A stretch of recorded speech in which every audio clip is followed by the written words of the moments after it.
صرخة امرأة مغربية.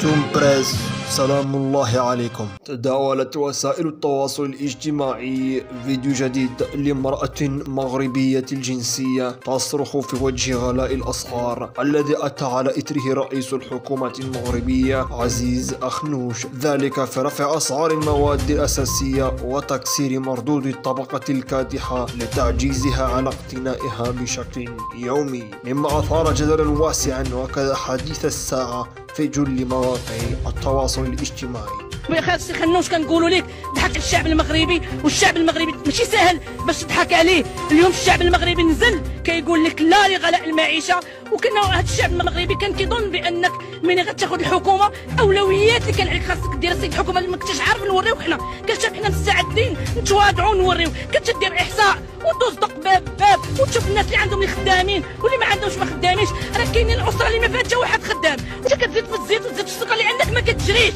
ما عمرك ما تحس بينا، انت ماشي واحد منا، فرضتك علينا الفلوس. لا اله الا الله محمد رسول الله. اليوم كنقول اخنوش انا كندعي جماهير الشعبيه ديروا المقاطعه، جدودنا راه كانوا كيطيبوا غير بالشحمه، سلقوا بوها الخضره، ما كانش نقدروا ما ناكلوش السوقه، نديروا العدس ونديروا اللوبيا ونربيو. قال لك يربي الشعب المغربي، لا سيدي الشعب المغربي مربي، ربونا الاباء والاجداد ديالنا الله يجازيهم بخير، حنا غنربيوك انت اللي ما مربيش.